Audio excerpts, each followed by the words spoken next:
Monsieur le ministre de l'Enseignement supérieur, de la Recherche scientifique et de l'Innovation, Monsieur le chef adjoint de la délégation de l'Union européenne au Maroc, Monsieur l'ambassadeur de la Finlande au Maroc et en Mauritanie, Madame la directrice du CNRST, Madame la représentante de l'agence Erasmus Plus Finlande, qui est en ligne avec nous de Helsinki, Mesdames et Messieurs les présidents des universités, qui sont également en ligne avec nous. Il s'agit aujourd'hui d'un événement en hybride, donc on est une dizaine de personnes ici au CNRST aujourd'hui, mais nous sommes 151 personnes en ligne. Mesdames et Messieurs les professeurs, enseignants-chercheurs, Messieurs les doyens, Mesdames et Messieurs les directeurs des établissements de l'enseignement supérieur et des établissements de la formation professionnelle, honorable assistance. Bienvenue dans cette journée d'information Erasmus+. Cette journée d'information est désormais un rendez-vous incontournable pour informer et promouvoir les différentes actions Erasmus+, ainsi que les appels approchés du programme de l'Union européenne pour l'éducation, la formation, la jeunesse et le sport Erasmus+. Mais cette journée est également l'occasion de voir se développer la communauté Erasmus+ Maroc. Une communauté dans laquelle chacun a son histoire à raconter, a son rôle à jouer également. Il y a ma vie avant Erasmus et il y a ma vie après Erasmus.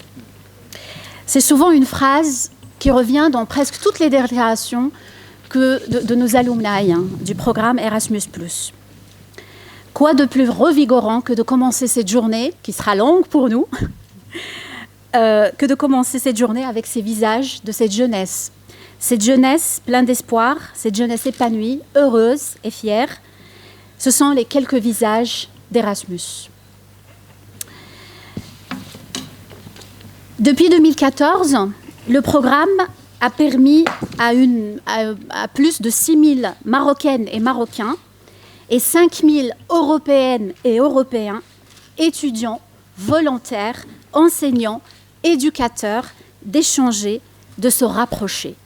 Voilà une belle façon de donner au partenariat, enfin une belle déclinaison au partenariat avec l'Union européenne, entre l'Union européenne et le Maroc.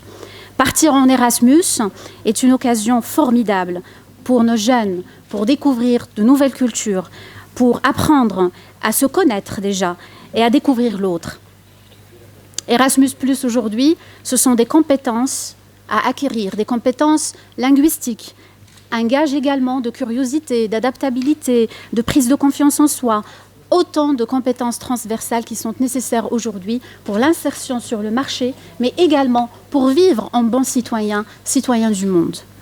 La mobilité que favorise le programme n'est pas la seule finalité de ce programme. Il s'agit également d'échanges entre les systèmes de l'enseignement supérieur, des systèmes de la formation professionnelle qui bougent et qui évoluent au fur et à mesure des échanges, des rencontres, des échanges de bonnes pratiques entre universités, établissements européens et établissements marocains. Tous ici, on doit, et en ligne également, ministres, directeurs, doyens, enseignants, ambassadeurs, vous devez être fiers parce que grâce à vous, vous changez des vies, vous enrichissez des vies, vous inspirez des vocations, vous ouvrez des cœurs. Au nom de nos alumni, je vous remercie pour tout ce que vous avez fait sur la première programmation 2014-2020, pour tout ce que vous allez entreprendre sur la nouvelle programmation 2021-2027, qui se veut prometteuse avec de nouvelles opportunités sur 3 secteurs désormais, l'enseignement supérieur, la jeunesse, la formation professionnelle et bientôt le sport également.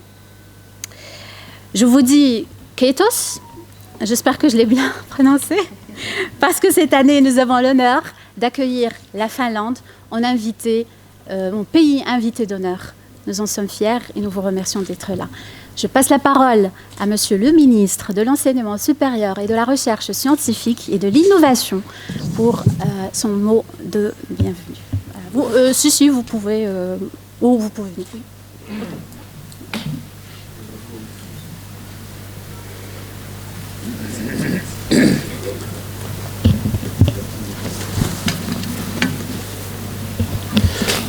Bonjour. On m'a noté Monsieur le ministre de la Jeunesse, mais je ne l'ai pas vu. Mon collègue Mehdi Ben Saïd, donc il nous a fait faux bon, c'est ça? Monsieur, j'ai oublié de vous dire que Monsieur Ben Saïd, ministre de la Jeunesse, de la Communication et de la Culture, s'excuse. Il nous a, il a rejoint une commission parlementaire. D'accord, pas de souci. Ouais, c'est vrai qu'en ce moment, on a le Parlement.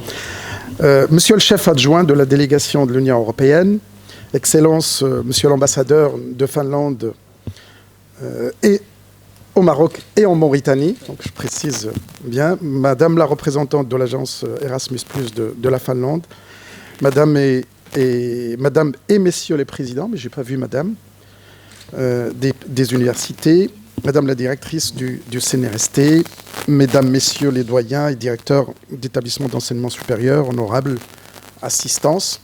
Et je salue tous ceux qui sont à distance et cette situation aujourd'hui qui devient tellement naturelle que je rappelle juste qu'on l'avait pas, on la connaissait pas il y a 1 an et demi.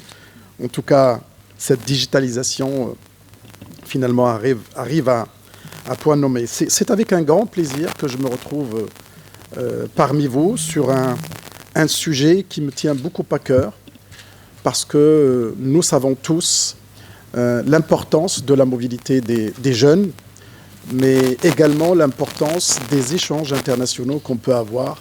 Et je pense que l'université, avec le grand U, a beaucoup évolué avec ses relations, avec ses contacts, avec ses frottements, avec ses débats.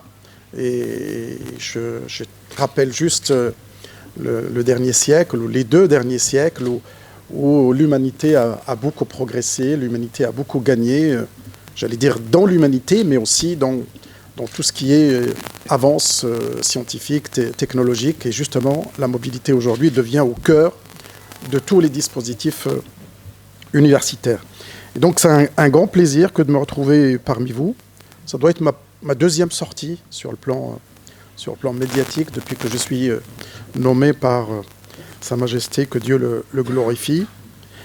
Vous savez que ce programme est très important parce qu'il met en avant 3 grandes priorités dans ce nouveau gouvernement: l'inclusion, le numérique et le développement durable. Et bien évidemment, quand je dis développement durable, vous le prenez dans le sens le plus large, y compris ces aspects de durabilité dans les échanges, de durabilité dans l'apprentissage. Et ces priorités, bien évidemment, ont été bien mises en avant dans le cadre du nouveau modèle, avec la vision éclairée de Sa Majesté le Roi. Et je pense que ce gouvernement va beaucoup axer ses travaux, en tout cas son activité dans le cadre de l'enseignement supérieur, la recherche, l'innovation, vraiment pour aboutir à plus de mobilité possible, à plus d'échanges internationaux. La convention qui est en préparation, qui n'a pas encore abouti, en tout cas, j'espère avec l'Europe, on va pouvoir signer rapidement en ce qui concerne Horizon Europe. Ce n'est plus Horizon 2020, Horizon Europe. Et bien évidemment, va nous permettre, en tant que nation, de pouvoir participer encore plus et avoir encore plus de relations avec l'Europe, compte tenu de notre situation géopolitique, géostratégique. On est à la porte de notre cher continent qui est l'Afrique, et on est dans un positionnement qui nous incite, et en tout cas la jeunesse le revendique. La mobilité en particulier, vous avez un jeune qui est mobile pendant 6 mois, je vous laisse imaginer, 6 mois sur 20 ans, sur 19 ans, sur 21 ans, 22 ans, ce n'est pas du tout la même histoire que lorsqu'on a 50 ans. Et je pense que 6 mois, les jeunes qui nous écoutent, les jeunes qui nous suivent, savent ce que c'est. C'est quelque chose qui peut dimensionner la vie d'un jeune, d'abord sur le plan linguistique, sur le plan culturel. Et nous avons le devoir, nous, dans les universités, nous, dans l'enseignement supérieur, de pouvoir mettre encore plus de possibilités c'est aussi très important pour nos enseignants-chercheurs, pour nos administratifs. Il ne faut pas que ça se limite aux étudiants et aux enseignants-chercheurs. Il nous faut aussi la mobilité du personnel, parce que, bien évidemment, le personnel, il accompagne cette dynamique d'ensemble, et que j'inciterai toutes les universités, en tout cas, on fera la promotion pour que la mobilité soit globale à l'échelle de notre système d'enseignement supérieur. Donc, bien évidemment, j'ai tenu absolument à être là, parce que je pense et je crois beaucoup à cet aspect de mobilité. Et je pense que la mobilité doit être vue dans le cadre le plus large possible, y compris la mobilité nationale, ce que nous ne faisons pas encore bien, mais que nous devrons encore accentuer, parce que souvent notre pays est assez grand, assez divers, et que nous avons besoin d'ouvrir cette multiculturalité, même interne, pas forcément à l'international. Et bien évidemment, nous savons l'appétence de nos jeunes pour l'international.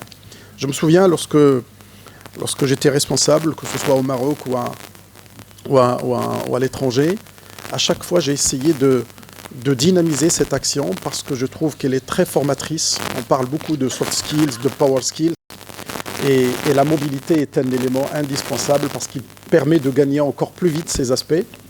Et donc, bien évidemment, je soutiendrai, tant que je suis encore ministre, tous ces aspects de mobilité. Et nous allons travailler pour la feuille de route de notre ministère qui sortira dans, on dit, les 100 jours. Donc je pense que je vais me cantonner à ces 100 jours pour qu'on puisse sortir notre feuille de route. Et dans cette feuille de route, cet aspect sera absolument présent et sera renforcé de telle sorte à ce qu'on puisse bien évidemment retrouver tous les moyens qui permettent à notre jeunesse de pouvoir s'émanciper, de pouvoir aussi s'éclairer, de pouvoir s'enrichir avec les cultures différentes, avec des cultures de pays amis et voisins. Et vous savez que à chaque fois, c'est l'université qui a permis de relier les peuples, et que, compte tenu de tout ce qui se passe aujourd'hui dans le monde, avec tous ces mouvements, je pense que l'université devrait rester au cœur des échanges, au cœur de la solidarité internationale, parce que c'est notre métier. Et tout à l'heure, je parlais avec mes collègues tout à l'heure, et on disait que, bien évidemment, l'université doit absolument s'ouvrir sur le monde socio-économique, doit absolument être au cœur de toutes les évolutions scientifiques, technologiques et industrielles, mais elle n'a pas que ce rôle-là. Elle a également un rôle d'éveil, un rôle d'éclaireur sur le plan, j'allais dire, des idées, sur le plan des débats, et que l'université doit garder cet aspect. C'est ce qui m'amène à l'aspect que nous avons peut-être négligé il y a quelques années. Le début de l'université, en général, a donné beaucoup d'importance aux sciences humaines et sociales, et que peut-être que, voilà, c'est ce dernier siècle, nous étions plus mobilisés par les nouvelles technologies, par les découvertes, mais nous avons compris, depuis maintenant 50 ans pratiquement, nous avons compris que les sciences humaines et sociales constituent vraiment le moteur de développement de tous les pays. Et aujourd'hui, vous pouvez le voir, comme d'ailleurs Horizon 2020 qui vient de finir, mais aussi Horizon Europe, mais tous les grands projets des pays de l'international intègrent cet aspect de sciences humaines et sociales, y compris les grandes entreprises, quand ils soumettent aujourd'hui des sujets, ils mettent les sciences humaines et sociales au cœur de tout le développement. Donc s'il y a un message également à faire passer, c'est qu'il faut absolument que nos travaux scientifiques, nos travaux de formation et de recherche soient bien imprégnés par les sciences humaines et sociales. Vous pouvez inventer n'importe quelle technologie, si vous n'avez pas l'acceptabilité de la population, elle ne marchera pas. Vous voyez aujourd'hui l'investissement que nous avons tous dans tous les pays, et la COP26 nous le rappelle. Bien évidemment, ces aspects sont indispensables sur le plan énergétique, sur le plan développement durable. Et notre jeunesse le revendique d'ailleurs davantage que nous le faisions nous quand on était plus jeunes, parce qu'il y a une sensibilité sur le devenir de l'humanité, une sensibilité sur le devenir de la planète. Il faut absolument qu'on arrive à intégrer ces éléments-là. Pour ne pas être trop long, je voudrais d'abord féliciter le CNRST pour cette organisation, et je voudrais remercier tous nos partenaires qui se mobilisent tout le long de l'année, et depuis plus d'une vingtaine d'années aujourd'hui que nous avons des échanges assez régulier. Je ne citerai pas tout ce que notre ministère fait dans ce cadre. Je crois que vous avez les documents, vous avez les éléments, la synthèse est assez bien faite. Je vous la laisse entre vos mains.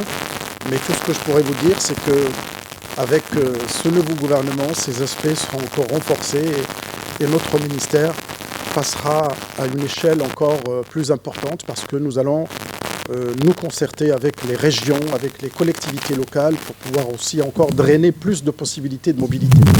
Ce que nous avons aujourd'hui dans le cadre d'Erasmus+, pour qu'on puisse donner encore une assiette plus large, pour que nos jeunes puissent bien évidemment, voyager, puissent s'acculturer avec ce qui se passe sur le plan international. Encore un grand merci et je remercie ceux qui nous suivent à distance.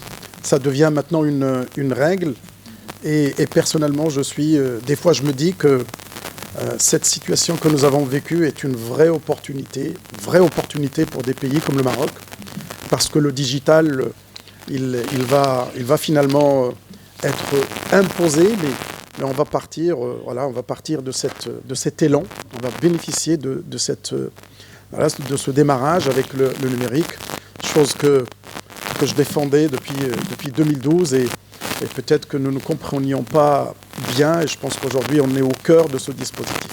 Une des leçons que nous avons tirées de cette situation de Covid, c'est que finalement l'humain revient à sa place et je pense que nous avions oublié beaucoup de petites choses, ne serait-ce que de sortir, faire une balade. Ça devenait quelque chose de très compliqué. Et je pense qu'aujourd'hui, le digital, encore une fois, ce n'est qu'un outil, mais c'est l'outil qui nous permettra de pouvoir encore échanger davantage. Parce que souvent, les réunions, on les fait avec Zoom ou avec Teams ou avec d'autres outils, et puis que bien évidemment, on économise et le temps et l'énergie, même si, bien évidemment, le présentiel n'est pas remplaçable complètement à 100%, comme d'ailleurs le cas pour l'enseignement. Le numérique à 100% n'est pas fonctionnel. Et que nous nous sommes rendus compte, justement, dans cette situation, parce qu'il y avait bien évidemment d'autres personnes qui croyaient que le numérique pourrait être imaginé à 100%. Nous avons vu que ce n'est pas tout à fait juste, y compris dans les plus grandes universités qui étaient les plus en avance, que le présentiel reste important. Par contre, l'hybridation, et on l'a vu avec les pédagogies hybrides inversées, deviennent quelque chose d'accessible et devient quelque chose d'indispensable. La formation des jeunes, encore une fois, et j'en profite, ce n'est pas simplement des leçons, ce n'est pas simplement un amphithéâtre, c'est aussi une émancipation, c'est aussi le para-universitaire, c'est aussi les actions qui peuvent faire que l'humain devient un humain avec la capacitation qu'il faut. Et c'est tous ces aspects finalement de mobilité, de créativité, de travail en commun, de coworking qui vont faire que l'individu et l'étudiant va être un étudiant beaucoup plus dans l'empowerment. Et en arabe, c'est encore plus profond, le temkin, qui devient un point indispensable. Je pense qu'aujourd'hui, les enjeux de l'enseignement supérieur et de la recherche, en tout cas de l'université en général, vont se jouer vraiment sur cet axe-là, et que c'est ça qui va nécessiter, une réforme profonde sur ces aspects. Donc j'en profite pour le dire, et je l'ai dit hier au Parlement, et que bien évidemment notre mandat dans ce gouvernement va être un mandat essentiel et important pour le devenir de l'enseignement supérieur et de la recherche. Et donc, bien évidemment, avec les relations privilégiées que nous avons avec l'Europe, mais aussi avec d'autres pays, mais l'Europe est notre partenaire privilégié. Donc, bien évidemment, nous permettront de pouvoir asseoir cette dynamique et aller vers un renforcement de nos compétences. Nous avons la chance d'avoir une jeunesse bouillonnante et très importante comparée à des pays voisins, et que lorsque vous regardez la gaussienne des évolutions, sur le plan de la jeunesse, c'est tous les pays qui se sont développés pendant cette phase montante. et que le Maroc, il est encore dans cette phase-là, et nous devrons tous absolument profiter de cette situation si on veut que d'un pays émergent devienne un pays développé, ce que nous souhaitons, bien évidemment, avec la vision éclairée de notre roi. Merci beaucoup.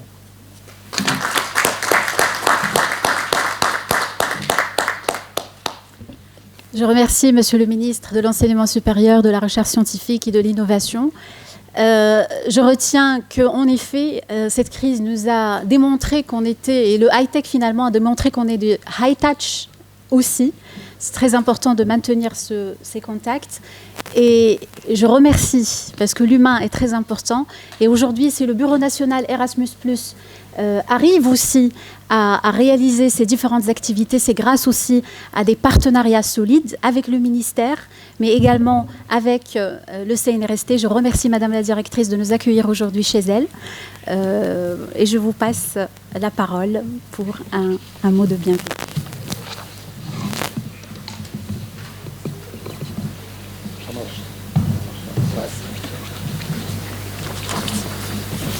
Monsieur le ministre de l'Enseignement supérieur, de la Recherche scientifique et de l'Innovation, Monsieur le chef adjoint de la délégation de l'Union européenne au Maroc, Monsieur l'ambassadeur de la Finlande au Maroc et en Mauritanie, Madame la coordinatrice du bureau Erasmus+ de la Finlande, qui est en ligne, Madame la coordinatrice du bureau Erasmus Maroc, Madame et Messieurs les présidents des universités, Mesdames et Messieurs les doyens et directeurs d'établissement, Mesdames et Messieurs les directeurs centraux, Messieurs les vice-présidents, j'en ai vu quelques-uns, chers professeurs, honorable assistance, je voudrais tout d'abord vous exprimer mon honneur et mon immense plaisir de vous recevoir aujourd'hui au sein du Centre national pour la recherche scientifique et technique, pour cette journée nationale d'information Erasmus, qui a pour objectif de présenter le bilan 2014-2020, les nouveautés et les opportunités du programme Erasmus+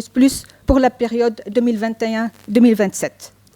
Je tiens à féliciter le bureau Erasmus Maroc pour les efforts et les actions structurantes qu'il ne cesse de mener au service de l'enseignement supérieur, de l'éducation, de la jeunesse dans notre pays.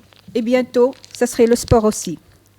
Mesdames et messieurs, je suis entièrement convaincue de l'importance et de l'impact de ce programme de l'Union européenne sur les différents niveaux concernés, notamment sur les institutions, les individus, la société et le système d'enseignement supérieur.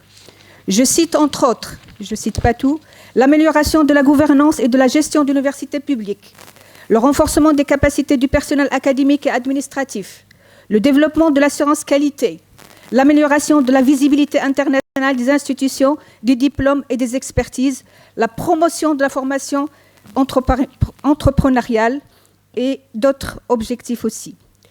La coopération scientifique internationale est considérée comme un ingrédient nécessaire pour le développement et le financement des activités de l'enseignement, de la recherche et de l'innovation. Conscient de ce rôle déterminant, le Maroc est pleinement engagé depuis plusieurs années dans un processus de coopération bilatérale et multilatérale continue avec les pays frères et amis, et ce, en réalisant des projets concrets portant sur de multiples secteurs, notamment les secteurs identifiés comme prioritaires. Le bilan positif de la participation du Royaume du Maroc à ce programme témoigne de la position privilégiée qu'il occupe dans la région de la Méditerranée occidentale. Ces résultats très encourageants, combinés avec l'excellente coopération maroco-européenne, notamment scientifique, promettent de conserver cette tendance pour la période 2021-2027 de ce programme. Et Madame la coordinatrice du programme Erasmus+ Maroc va étaler le bilan très réussi et très très riche 2014-2020. Honorable assistance, je souhaite le plein succès à cette journée et vous réitère l'engagement du Centre national pour la recherche scientifique à mobiliser ses ressources humaines et matérielles pour accompagner notre système d'enseignement supérieur, de recherche et d'innovation à mieux profiter des opportunités qui seront offertes par le programme Erasmus+ 2021-2027. Et je vous remercie.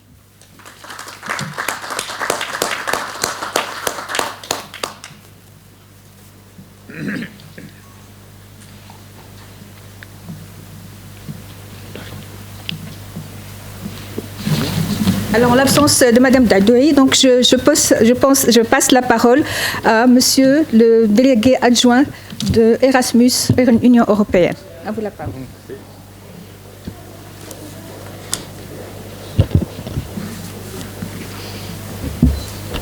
Merci, bonjour à toutes et à tous. Messieurs les ministres de l'enseignement supérieur, de la recherche scientifique et de l'innovation, Madame la directrice du Centre national pour la recherche scientifique et technique, Monsieur l'ambassadeur de Finlande, Madame la coordinatrice du bureau Erasmus+ au Maroc et Madame la représentante de l'agence Erasmus+ en Finlande à distance, tous les gens qui nous écoutent à distance, c'est un grand plaisir pour moi d'être ici à cette journée d'information sur les programmes européens Erasmus+, en tant qu'ancien bénéficiaire d'une bourse Erasmus. Au début du programme, il y a plus que 30 ans, donc je peux témoigner de l'importance de ces programmes et de cette expérience aussi dans ma vie personnelle. Donc je voudrais tout d'abord remercier Madame la directrice pour nous accueillir cette année à cette rencontre qui, comme vous l'avez dit, se tient depuis 2014. Pour nous, comme pour vous, aujourd'hui c'est l'occasion pour faire un peu le bilan de la période passée, 2014-2020, mais surtout de parler des perspectives futures 21-27 du programme Erasmus+. C'est un programme qui a commencé il y a presque 35 ans en Europe et a eu un impact réel sur la vie d'environ 9 millions d'étudiants, apprentis, élèves, volontaires, enseignants, salariés, éducateurs. Ce qui fait peut-être l'Erasmus+, les programmes les plus connus de l'Union européenne dans l'absolu. Au fil des années, le programme Erasmus+ est peu à peu ouvert à d'autres pays, dont le Maroc, et les actions se sont progressivement diversifiées et vont bientôt couvrir même les sports, comme vous l'avez dit tout à l'heure. Donc nous sommes tout d'abord heureux, nous nous félicitons de constater les succès du programme au Maroc et l'intérêt croissant qu'il rencontre aussi bien auprès des universités et partenaires que des étudiants. Ces étudiants qui deviennent, pour la durée de leur séjour en Europe ou pour les étudiants européens au Maroc, deviennent un peu les ambassadeurs de leur propre pays au sein des territoires européens ou marocains qui les accueillent pour leurs études et vice-versa. Donc, les universités, pendant cette période, ont renforcé leurs partenariats avec les universités européennes, contribuant ainsi à la place croissante du Maroc sur la scène internationale de l'enseignement et de la recherche. Alors, je vais vous présenter brièvement les chiffres de la participation du Maroc pour la période de 2014-2020, mais je pense que vous les ferez avec beaucoup plus de détails dans la suite. Donc, il y a 9500 étudiants et professeurs et personnels administratifs des universités de l'enseignement qui ont bénéficié d'une bourse de mobilité entre l'Union européenne et le Maroc. 7300 jeunes se sont engagés dans le volontariat à travers les European Solidarity Corps. 70 étudiants ont reçu des bourses d'excellence. Et l'année passée, en particulier, on a eu un exploit de la participation des bourses données à des étudiants marocains, des bourses d'excellence. Donc c'était vraiment un élément qualitatif très important pour notre coopération ici. Et on a eu 43 projets de renforcement des capacités au profit des établissements de l'enseignement supérieur. Et finalement, on a pu soutenir 15 masters conjoints ont été créés pendant cette période. Ces succès se sont matérialisés à travers de nombreux projets structurels, véritablement porteurs de réformes, comme notamment, et c'était mentionné par la directrice, la qualité de l'enseignement, l'employabilité, l'égalité et l'insertion des femmes, l'entrepreneuriat étudiant, ou encore le renforcement des études dans les domaines de l'environnement.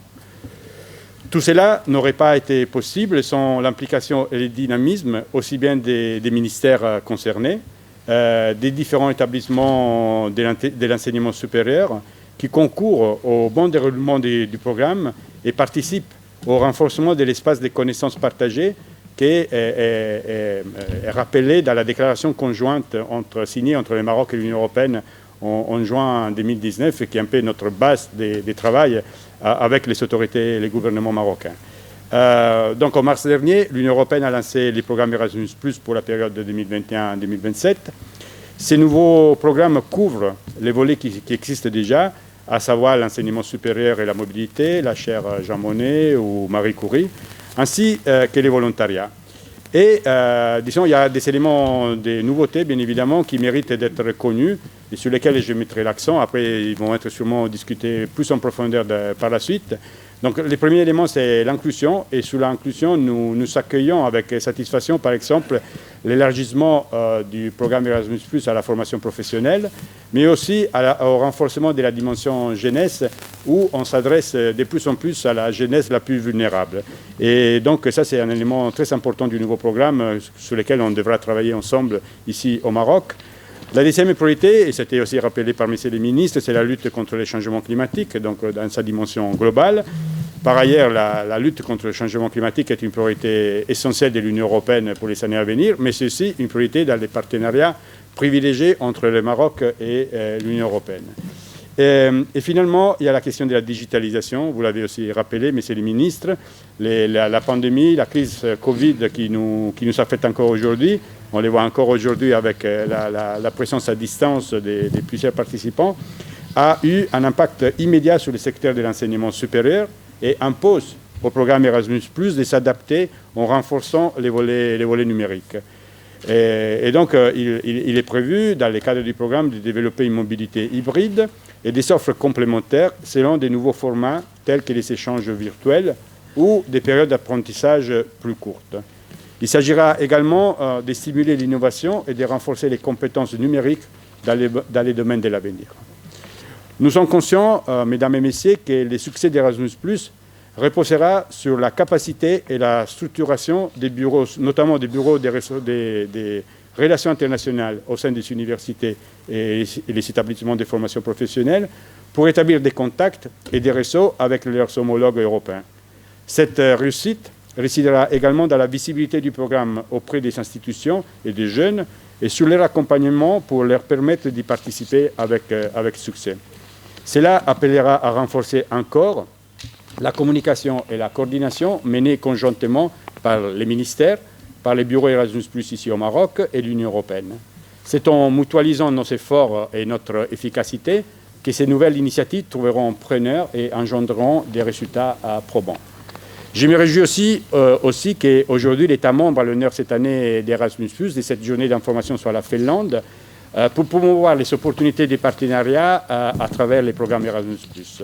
Je ne saurais trop vous encourager à diversifier les universités partenaires, c'est un élément très, très important pour nous. Il n'y a pas plus belle expérience que de découvrir un pays et une population qu'on connaît moins que d'autres. C'est moins naturel, mais je pense qu'il est très important de vraiment exploiter au maximum les opportunités du programme Erasmus+, en élargissant la participation aussi à des pays qui ne sont pas naturellement proches du Maroc. Mais c'est vraiment un de nos objectifs en tant qu'Union européenne. Le rapprochement entre nos systèmes d'enseignement supérieur est essentiel à l'avenir de notre partenariat. Erasmus+ est un formidable outil au service de cette ambition, car la mobilité qu'il favorise est non seulement celle des jeunes, mais aussi celle des systèmes d'enseignement supérieur qui bougent et évoluent au gré des rencontres, des échanges de bonnes pratiques, des partenariats entre établissements et avec les entreprises. C'est dans cette volonté de rapprochement qui s'inscrivent plusieurs autres programmes européens ouverts aux partenaires marocains que je voudrais ici mentionner très rapidement.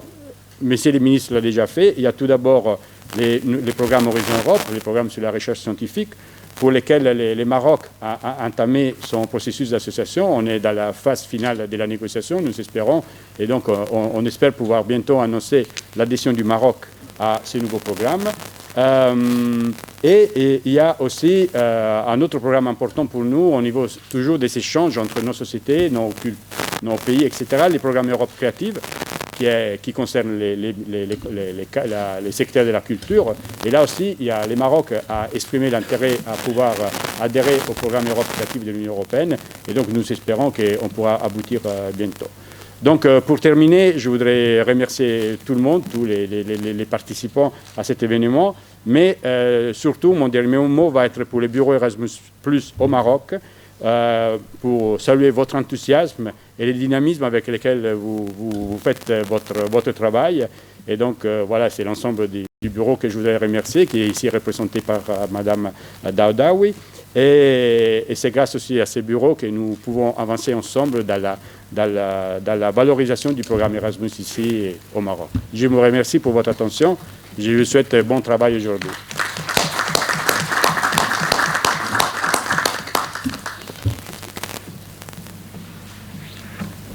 Je vous remercie, monsieur le chef de la délégation. Je passe la parole à monsieur l'ambassadeur de la Finlande au Maroc et en Mauritanie, notre pays invité d'honneur.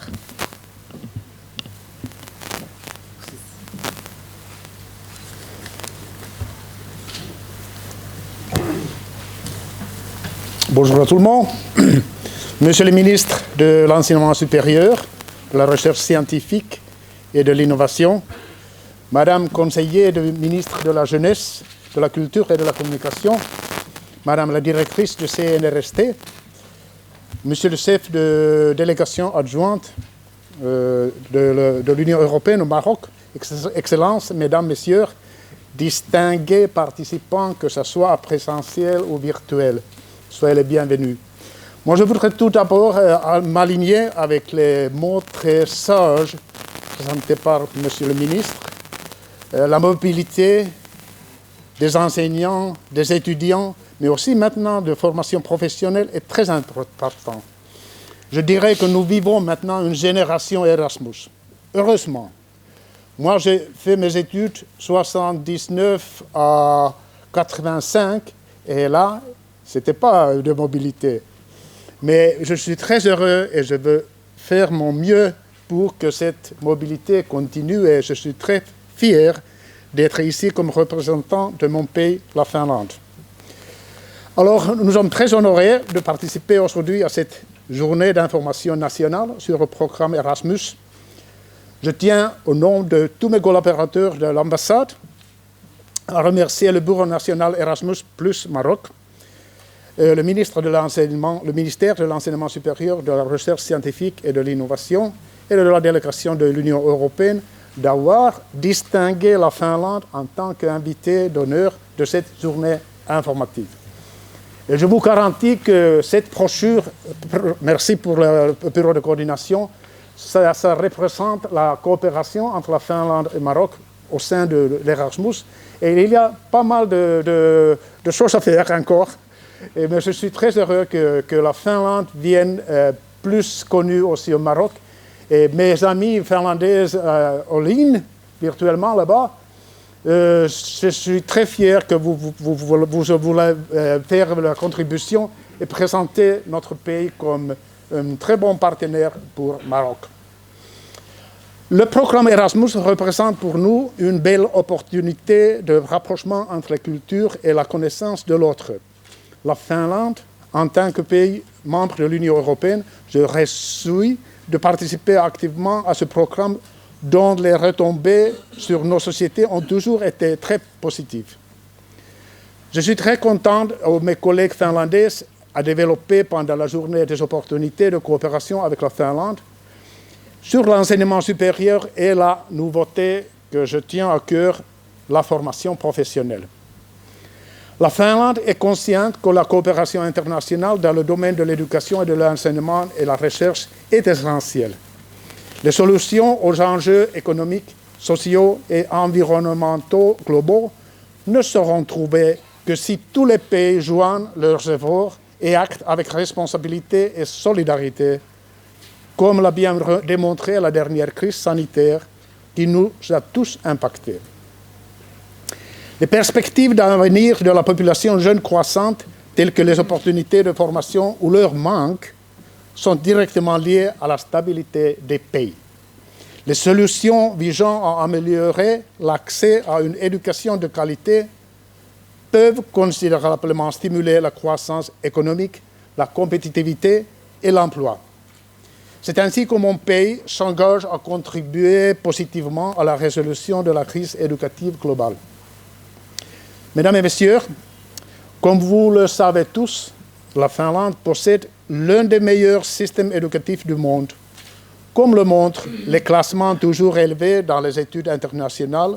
Par exemple, la Finlande est classée numéro 1 par The Economist dans son indice Education for the Future, tandis que l'OCDE affirme que la Finlande est numéro 2 dans le monde pour les diplômés les plus performants.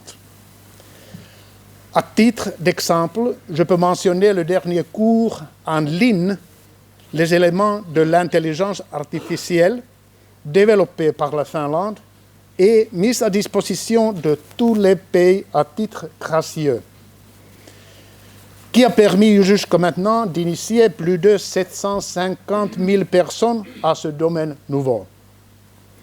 C'était une innovation, c'était une approche que je suis très fier.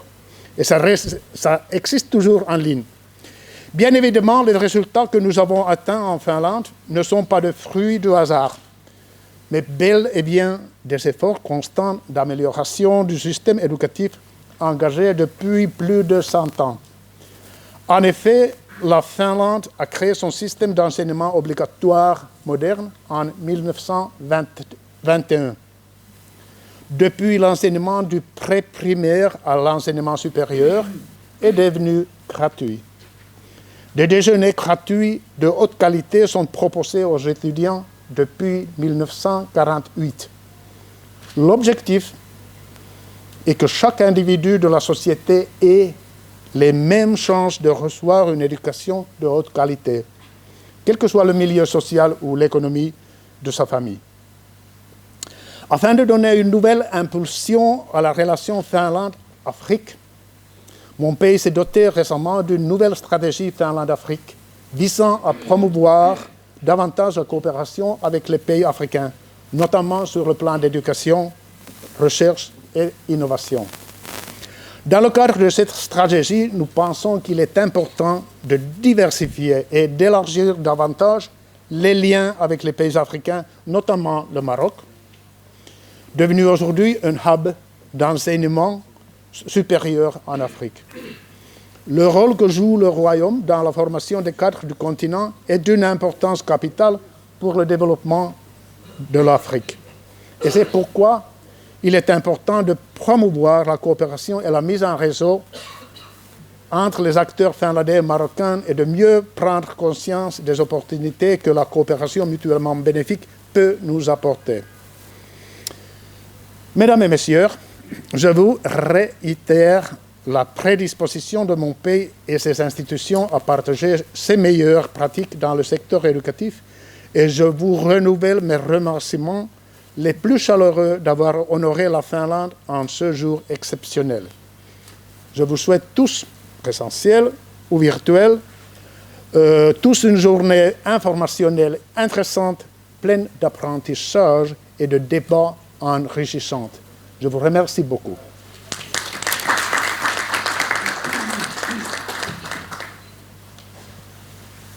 C'est à mon tour de vous remercier, Monsieur l'ambassadeur, de nous avoir honorés de votre venue.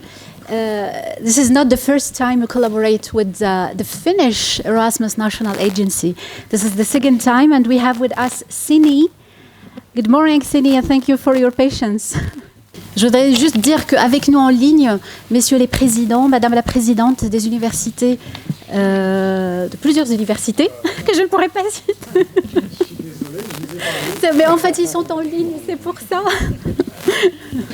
Et je voudrais profiter de ce petit moment pour vous dire qu'en effet, aujourd'hui, nous allons discuter, Sini, Yanni et Sari de l'Agence nationale finlandaise vont nous présenter de valeureuses informations sur le système de l'enseignement supérieur, de la formation professionnelle en Finlande, ainsi que des éléments sur la jeunesse, parce qu'aujourd'hui, notre objectif, c'est de créer également des passerelles entre les trois secteurs pour notre jeunesse.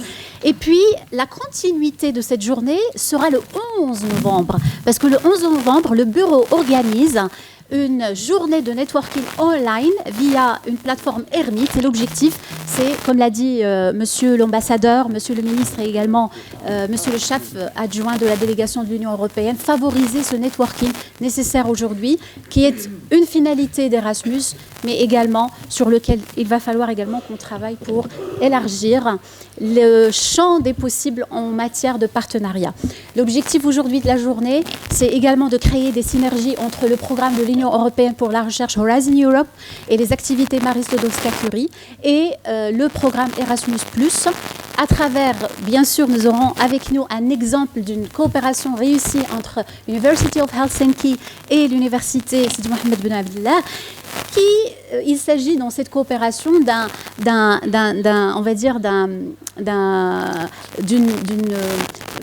c'est finalement une coopération Erasmus qui a résulté d'un programme et d'un projet Horizon 2020.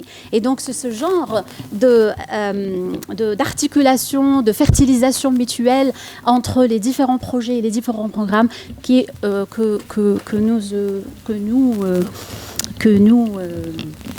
nous ciblons aujourd'hui à travers cette journée où le PIN Horizon Europe au Maroc va également présenter les nouveautés, les opportunités aujourd'hui du programme et des activités Marie Sklodowska-Curie.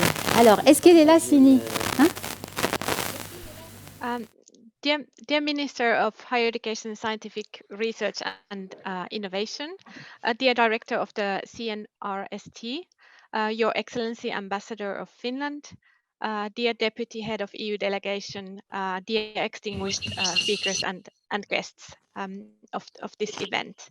On behalf of Finnish National Agency for Education, as the international contact point of Finland for Erasmus Plus program, I would like to express my gratitude and happiness for being part of today's event. A very special thank you goes to the Moroccan National Erasmus Plus office and dear Dr. Latif Badadawi for taking this excellent initiative and for bringing us together to look into the new opportunities for cooperation and enabling our virtual participation today. Very grateful for that. We are looking very much forward to fruitful discussions today with my colleagues and above all, of course, looking forward to increasing cooperation between Morocco and Finland in the framework of Erasmus+. Thank you so much. Thank you so much, Sini. Sini and her team will do a presentation of, as I said, the higher education system in Finland and youth activities and also vocational education. We have with us, nous avons également avec nous l'ambassade du Royaume en Finlande, que je voudrais également remercier. Ces relations sont très importantes parce que c'est ce qui permet à nos étudiants, nos enseignants, de faciliter également toutes les démarches administratives de visa. Et je tiens à remercier également la délégation de l'Union européenne pour le travail extraordinaire qu'ils font. À chaque fois, nous vous embêtons avec toutes les questions de visa. Donc, je remercie tous les pays membres, tous les consulats. Et on va juste arrêter pour une petite pause café. Et puis, on va reprendre avec des éléments de bilan, présentation des orientations nationales et les priorités nationales dans l'enseignement supérieur et la recherche, ainsi que, bien sûr, les nouveautés du programme Erasmus+, en détail sur les différents secteurs. Donc, merci à vous tous.